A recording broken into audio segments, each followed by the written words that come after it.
Class 2 Hindi सारंगी इकाई 1 परिवार चित्र और बातचीत। यहाँ पर हमारे पास एक बड़ा सा चित्र है और इसमें बहुत सारे लोग हैं और बच्चे हैं। ये एक पिकनिक स्पॉट है। पिकनिक स्पॉट क्या होता है? जहाँ पर छुट्टियों में लोग मजे करने आते हैं। यहाँ पर पहाड़ हैं, बहुत बड़ा समुद्र है, यहाँ पर पेड़ पौधे हैं और घास भी है। अब हम देखते हैं इस चित्र में और क्या क्या है। यहाँ पर एक घोंसला है। इसमें एक सफेद रंग की चिड़िया बैठी हुई है और यहाँ पर एक बच्चा पेड़ से रस्सी बांधकर लटका हुआ है। इस बच्चे के साथ इसका परिवार है। उसमें इसके मम्मी है और पापा हैं। मम्मी बच्चे को सेब दे रही हैं। नीचे एक पतंग भी रखी हुई है। ये परिवार अपने साथ कुछ खाने का सामान लाया है। यहाँ पर पापा हैं जो आग जलाकर उस पर केतली रखकर चाय बना रहे हैं। यहाँ पर एक सफेद रंग का कुत्ता है और यहाँ पर एक लड़की है। उसके हाथ में 2 गुब्बारे हैं।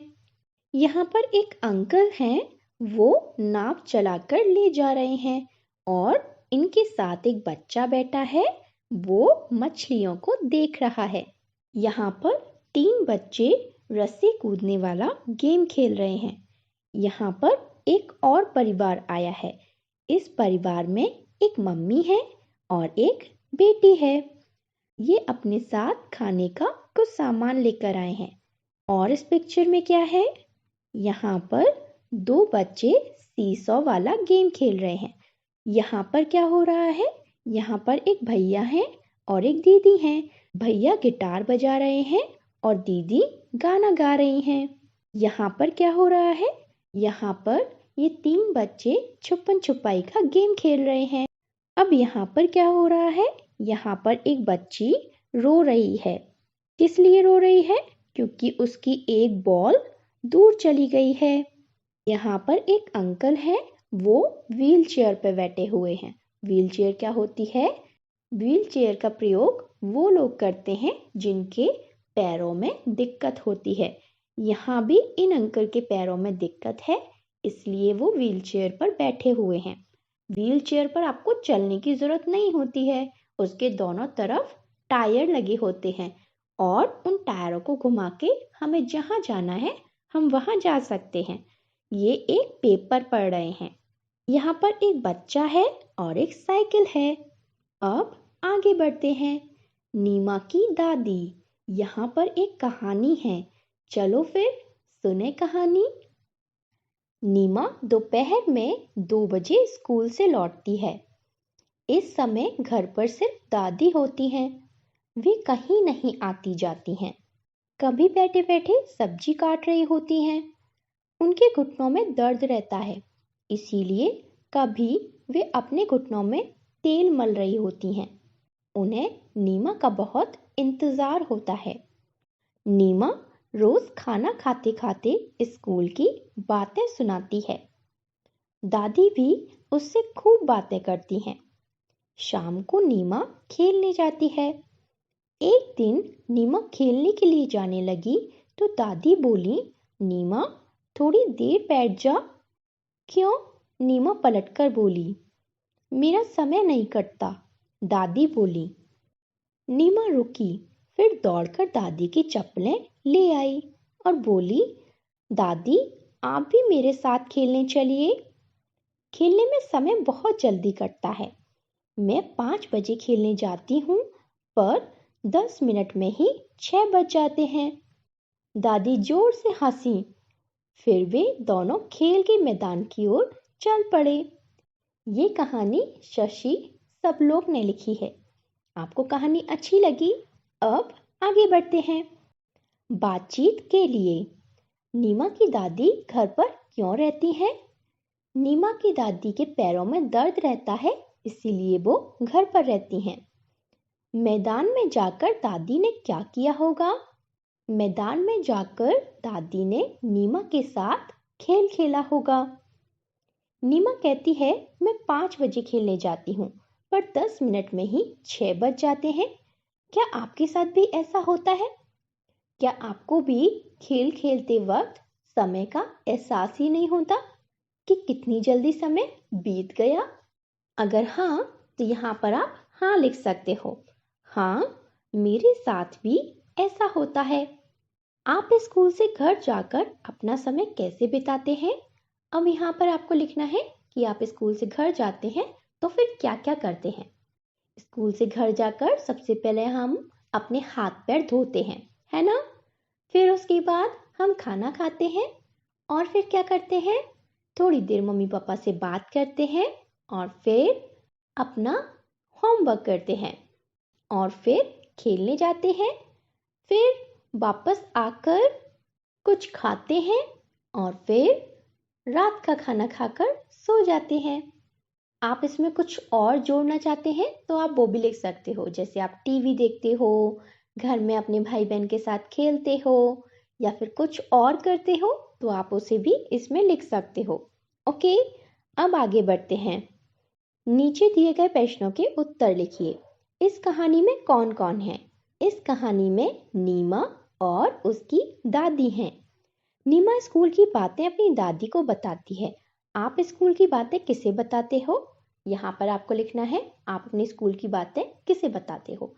क्या आप अपने स्कूल की बातें अपनी बहन या भाई को बताते हो, या फिर मम्मी को बताते हो, या फिर किसी और दोस्त को बताते हो? तो आपको यहाँ पर मैं अपनी स्कूल की बातें डैश यहाँ पर उसका नाम लिखना है, को बताता या बताती हूँ। तो ये क्वेश्चन आपको पूरा करना है। ओके, इस कहानी में नीमा और दादी हैं।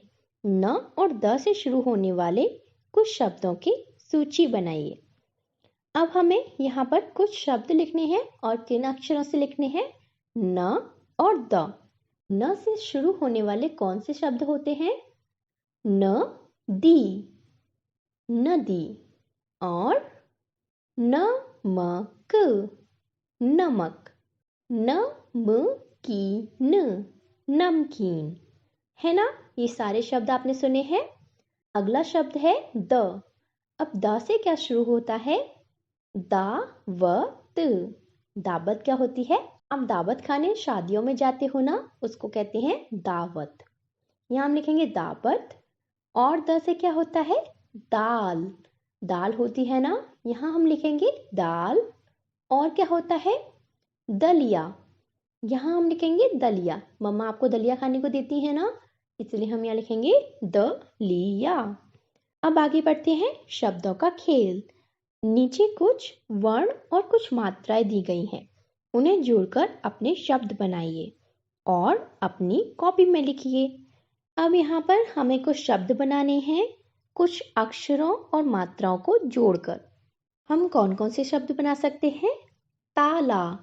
ताला हम कैसे लिखते हैं? पहले हम त बनाएंगे, उसके पीछे बड़े आ का डंडा लगाएंगे, फिर हम ल बनाएंगे और उसके पीछे बड़े आ का डंडा लगाएंगे, फिर ऊपर से इन सबको जोड़ देंगे। ये बन गया ताला।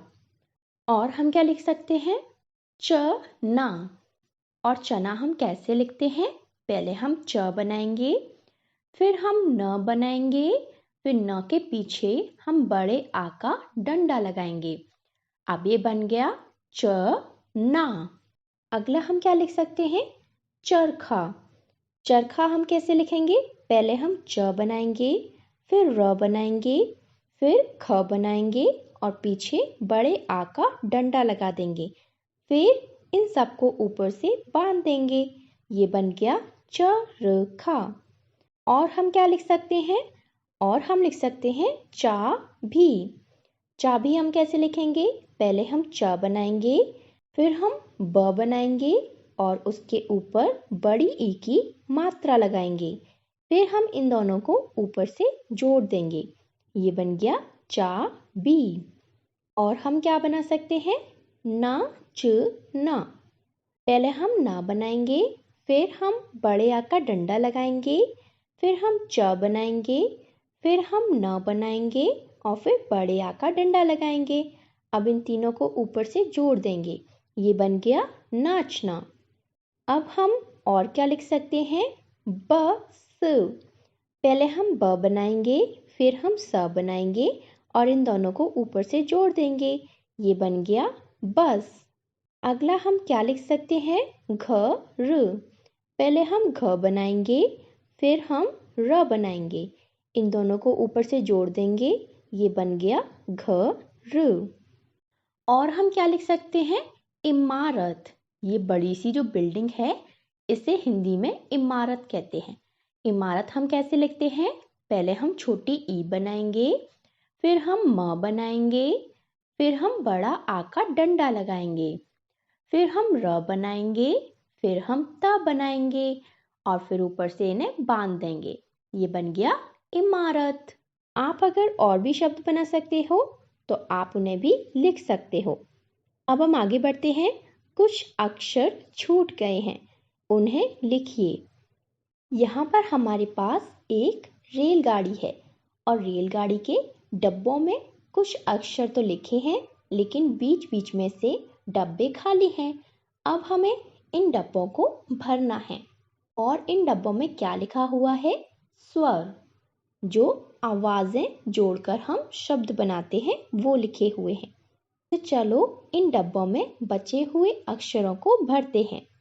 पहले डब्बे में लिखा है अ, इसे हम छोटा अ भी कहते हैं। अगले डब्बे में क्या आएगा? बड़ा आ, और फिर छोटी ई, फिर बड़ी ई, फिर लिखा है छोटा ऊ और बड़ा ऊ, फिर र से ऋषि, फिर छोटी ए, फिर बड़ी ए,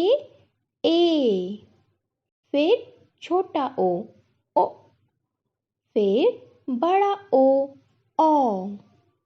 अब ये पूरा हो गया। अब आगे बढ़ते हैं। कहानी में इंतजार शब्द आया है। अक्षर के ऊपर लगने वाली बिंदी को अनुस्वार कहते हैं। क्या कहते हैं? अनुस्वार।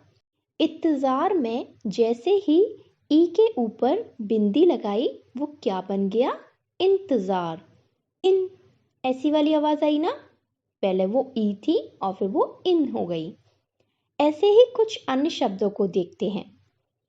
यहाँ पर कुछ शब्द हैं बिना अनुस्वार के, फिर हमने उसमें अनुस्वार जोड़ा है। फिर हमें उसे सुनना है और देखना है और समझना है कि दोनों में क्या फर्क है। पहला लिखा है सख, लेकिन यहाँ चित्र तो शंख का है। जब हम इस सख में श के ऊपर अंक की बिंदी जोड़ते हैं तब ये बनता है शंख। अगला है पतंग। ये चित्र तो पतंग का है। अब पतंग को पतंग बनाने के लिए हमें त के ऊपर अंक की बिंदी लगानी है, तब ये बनेगा पतंग। अगला है बदर, लेकिन यहाँ तो बंदर है। अब बदर को बंदर बनाने के लिए हमें बा के ऊपर अनुस्वार लगाना है, जो है अंक की बिंदी। अब ये बन गया बंदर। अगला क्या लिखा है? मदिर, लेकिन ये तो मंदिर है। अब मंदिर को मंदिर बनाने के लिए हमें म के ऊपर अनुस्वार लगाना है। इसके लिए हम यहाँ पर एक बिंदी लगा देंगे। ये बन गया मंदिर। अगला लिखा है अगूर, लेकिन ये तो अंगूर है। अब इस अगूर पर हमें अनुस्वार लगाना है। अनुस्वार लगाने के लिए हम आ के ऊपर एक बिंदी लगा देंगे। ये बन गया अंगूर। अब ये चैप्टर यहीं पर ख़त्म होता है। अगर आपको वीडियो अच्छा लगा हो तो वीडियो को लाइक करो और चैनल को सब्सक्राइब कर दो। ऐसे ही और वीडियोस आप चैनल पर जाकर देख सकते हो। चैनल पर जाकर आपको क्लास 2 हिंदी सारंगी सर्च करना है। वहाँ पर आप इस क्लास के सारे हिंदी के वीडियोस देख सकते हो। अब मैं आपसे अगली वीडियो मिलूंगी। तब तक के लिए अपना ख्याल रखो और खुश रहो।